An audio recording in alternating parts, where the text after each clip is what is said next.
আসসালামু আলাইকুম নমস্কাৰ বন্ধু বান্ধৱীসকল নামনি অসমৰ ধুবুৰী আৰু গোৱালপাৰা জিলাত প্ৰশাসনে উচ্ছেদ অভিযান চলাই মানুহৰ ঘৰ দুৱাৰ ভাঙি দিছে আৰু আজি এটা বাতৰি প্ৰচাৰিত হৈছে যে যিবিলাক মানুহৰ ঘৰ দুৱাৰ প্ৰশাসনে উচ্ছেদ অভিযান চলাই ভাঙি দিছে সেই মানুহবিলাকৰ নাম ভোটাৰ লিষ্টৰ পৰা কৰ্তন কৰা হ'ব। আচলতে এনেকুৱা ধৰণৰ বাতৰি অসম চৰকাৰৰ ফালৰ পৰা প্ৰকাশ কৰিছে বুলি মোৰ দৃষ্টিগোচৰ হৈছে।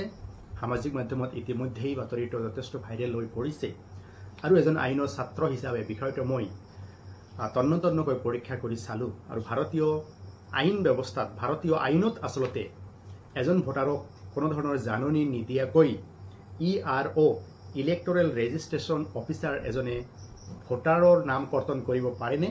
এই সন্দৰ্ভত এখন স্পষ্টকৈ আইন আছে। সেই আইনটো হৈছে the registration of electors rules 1960 rule 18 অনুযায়ী ইয়াত কোৱা হৈছে যে আচলতে ইলেকশ্যন কমিশনাৰে বা ERO ইলেক্টৰেল ৰেজিষ্ট্ৰেশ্যন অফিচাৰ এজনে এজন ভোটাৰক জাননী নিদিয়াকৈ তেখেতৰ নাম ভোটাৰ লিষ্টৰ পৰা কৰ্তন কৰিব নোৱাৰে। এই সন্দৰ্ভত অনাৰেবল সুপ্ৰিম কোৰ্টত এখন ৰিট পেটিশ্যন দাখিল হৈছিল। Writ petition civil number 1253/21।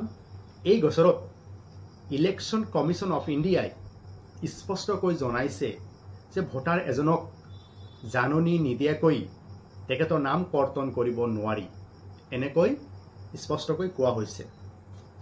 গতিকে সেই উচ্ছেদিত অঞ্চলৰ পৰা যদি কোনো ভোটাৰৰ নাম কৰ্তন কৰে তেতিয়াহ'লে সেইটো ডেফিনেটলি কণ্টেম্প অফ কোৰ্ট হ'ব।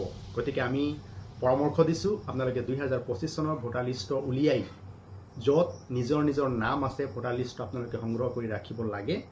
যদি ইন ফিউচাৰত দেখিলে যে আপোনালোকৰ নাম ভোটাৰ লিষ্টৰ পৰা কৰ্তন কৰা হৈছে তেতিয়াহ'লে ERO ইলেক্টৰেল ৰেজিষ্ট্ৰেশ্যন অফিচাৰ অথবা ইলেকশ্যন অফিচাৰৰ বিৰুদ্ধে আপোনালোকে কণ্টেম্প অফ কোৰ্ট আদালত অৱমাননাৰ গোচৰ দাখিল কৰিব পাৰিব। বিষয়টো খুবেই ইম্পৰ্টেণ্ট। আপোনালোকে আপোনালোকৰ মতামত দাঙি ধৰিব। ভিডিঅ'টো ভাল লাগিলে লাইক কমেণ্ট আৰু শ্বেয়াৰ কৰিব।